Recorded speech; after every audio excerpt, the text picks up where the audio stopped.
Olá, esse é o nosso segundo vídeo sobre questões da alma. Hoje nós vamos conversar sobre a principal causa de problemas interiores e aprofundar um pouco mais na solução de Deus para isso. Nós não fomos criados para várias coisas que nós vivemos e que nós fazemos.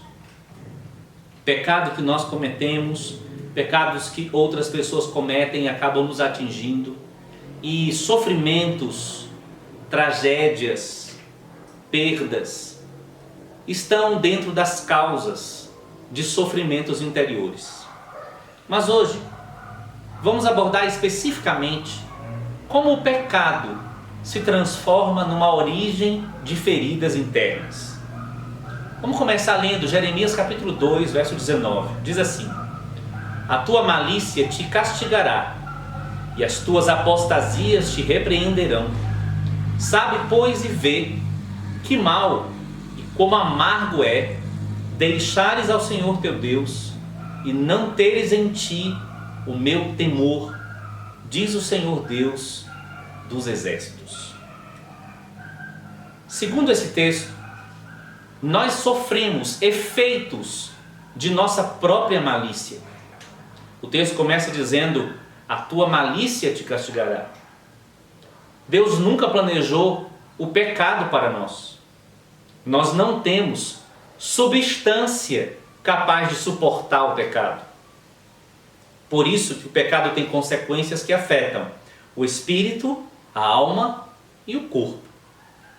Então o texto continua dizendo: tua malícia te castigará e as tuas apostasias, ou abandono da fé, isso vai te repreender.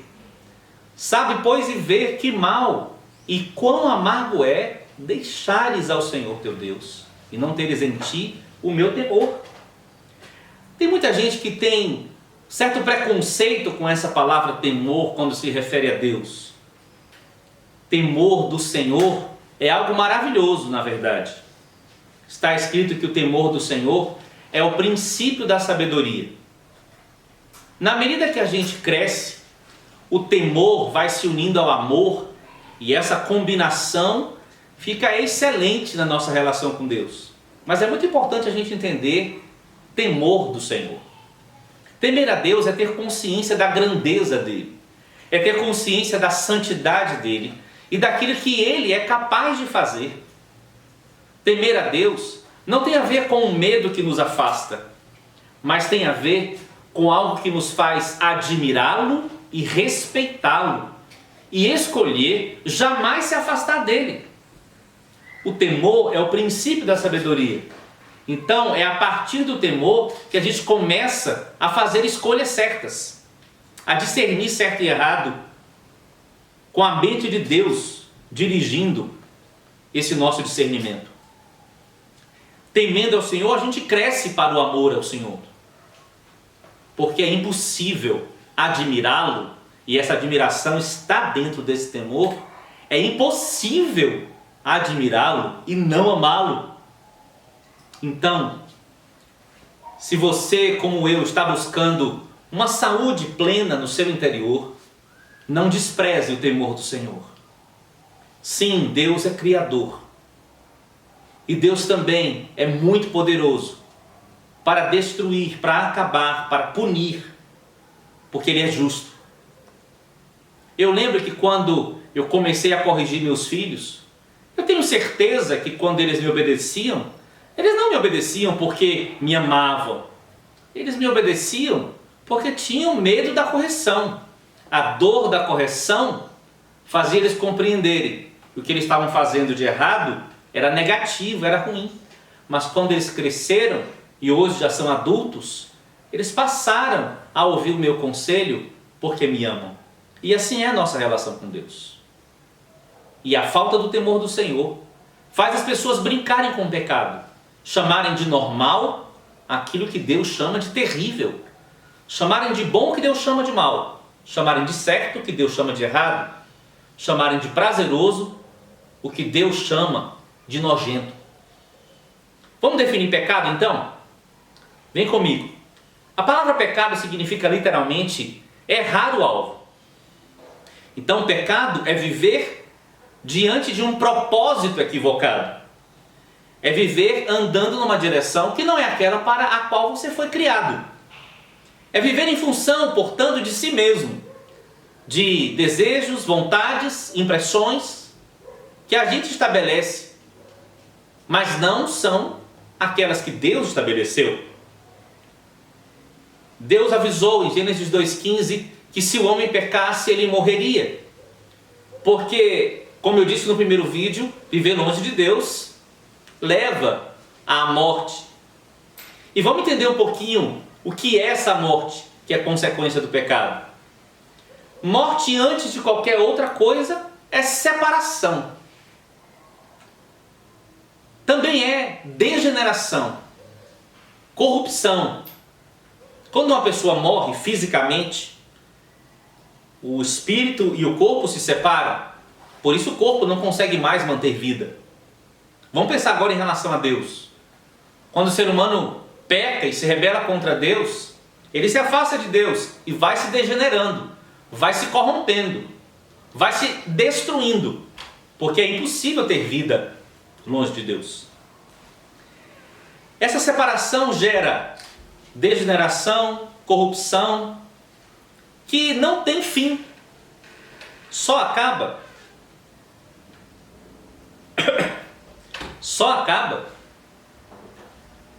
se a gente voltar para Deus, por meio de Cristo, isso ser resolvido. Bom, pecado leva à morte, morte é uma degeneração progressiva. Além de ser uma degeneração que não acaba durante o tempo, também é uma degeneração sistêmica. É algo que produz um efeito negativo generalizado no indivíduo. Afeta espírito, alma e corpo. Por isso, doenças não são somente físicas, mas também são emocionais. As doenças psicossomáticas, que começam no campo das emoções, no campo da alma, e depois afetam o físico, e estão crescendo tanto. Porque o pecado afeta a nossa história de vida, e também o pecado afeta o nosso ser de maneira completa.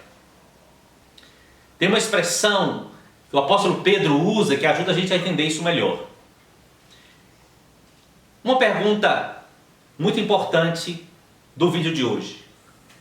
Por que o pecado causa todo esse estrago? Uma resposta baseada na nossa primeira conversa é que nós não nascemos para pecar.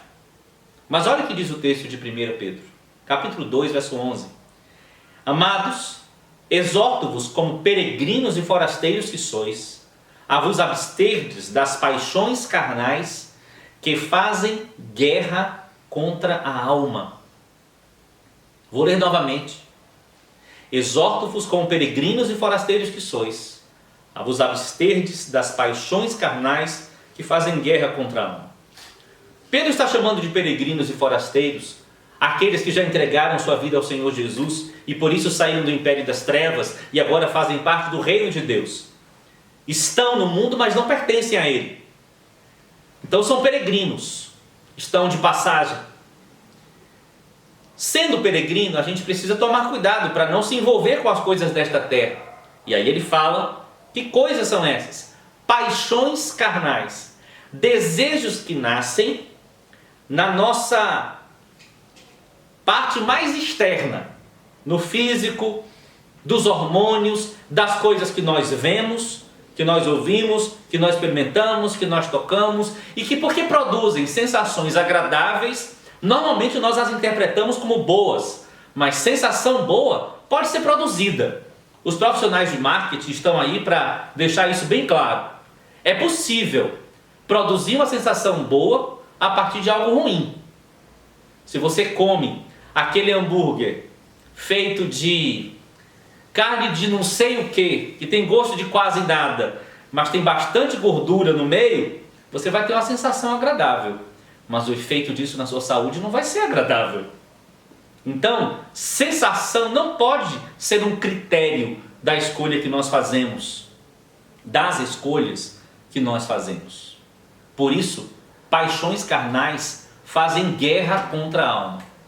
A nossa alma, lá dentro, no fundo, nós queremos Deus. A sua alma quer Deus. Por mais que você não enxergue, por mais que você não creia nisso ainda, eu quero dizer que a sua alma anseia por Deus. E se você, ao invés de ir para Deus a fim de atender a expectativa mais profunda da sua alma, você se dedicar às paixões carnais, você seguir seus instintos, desejos e pensamentos provocados pelo sistema do mundo, você vai viver em guerra. E essa guerra precisa acabar. Se essa guerra não acaba, você não tem saúde. Essa guerra é quando a gente briga por controle, ao invés de dar o controle para Deus. Essa guerra é quando a gente quer ter paz e chama de paz sensação agradável. Mas a paz que Deus dá não é uma sensação que vai e volta. A paz que Deus dá é produto de satisfação e não de sensação. E se a gente vai buscando uma sensação atrás de outra, e a gente não se volta para Deus, a gente não vai ter uma satisfação interior que, gente, é muito boa essa satisfação que Deus dá, porque não depende de circunstâncias. A gente pode ter paz mesmo em meio às lutas e guerras externas. Que tal você crer nessa palavra e escolher a vontade de Deus e não o pecado?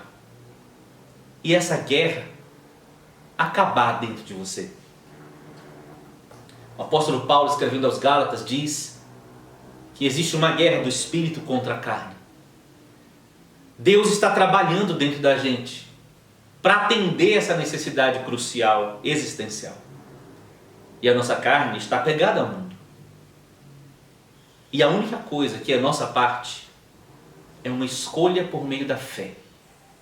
Essa escolha por meio da fé pode fazer a gente sair da guerra e entrar para esta realidade de paz interior que excede todo entendimento. Existe uma experiência do salmista Davi, o rei Davi. Você sabe que Davi pecou e ele tem uma expressão muito forte ao descrever o que aconteceu com ele enquanto ele pecou e ficou calado e não confessou o seu pecado. Ele diz: enquanto eu calei, os meus ossos se secaram. Davi está falando de um efeito físico, de uma escolha errada produzida por um pecado terrível. Davi está descrevendo doença de osso. E assim tem acontecido com muitas pessoas.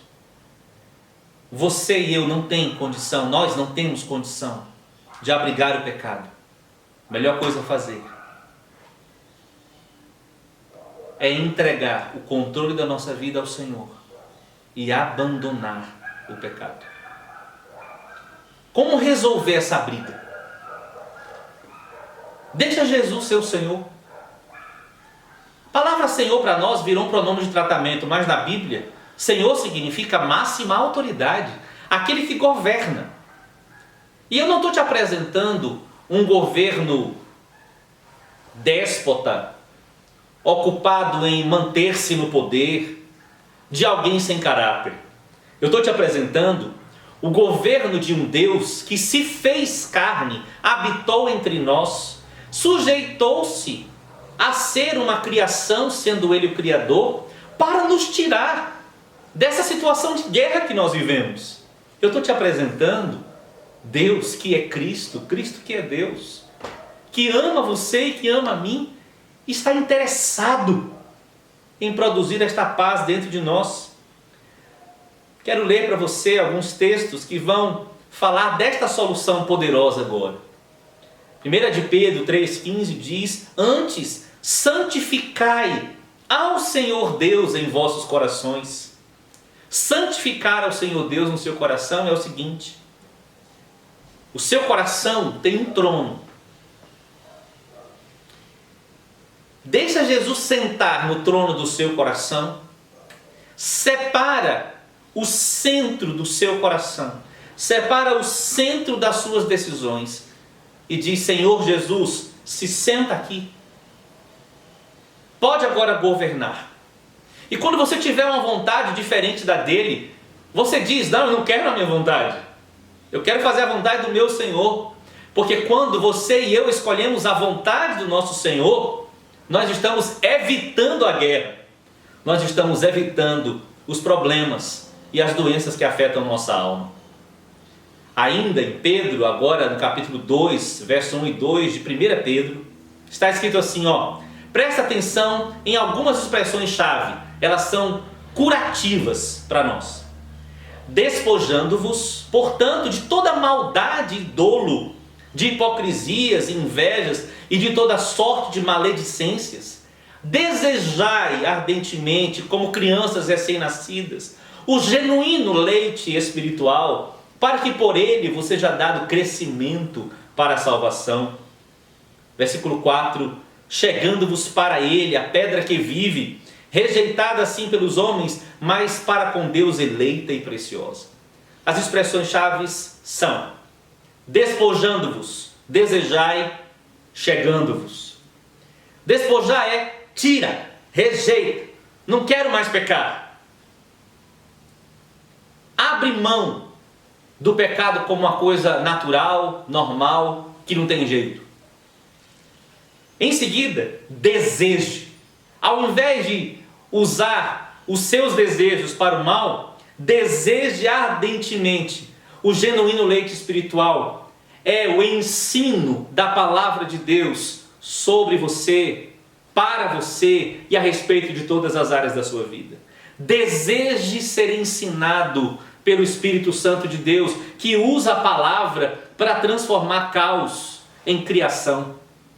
Na criação só havia caos, mas diz a Escritura que o Espírito de Deus pairava naquele caos, e quando Deus soltou uma palavra criativa, o Espírito Santo tomou aquela palavra e produziu uma nova realidade.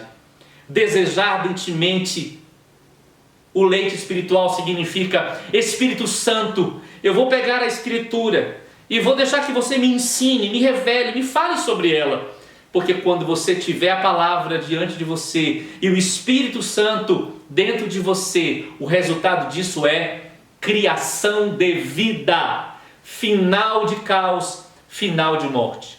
Por último, chegando-vos para Ele. Chega perto, vai até Ele. Ele está te esperando. Ele está desejando curar você e produzir esta paz que excede todo o entendimento. Nos próximos vídeos, vamos explorar um pouco mais outras causas que afetam nossa alma. Até lá, e lembre-se, somos diversos, somos um.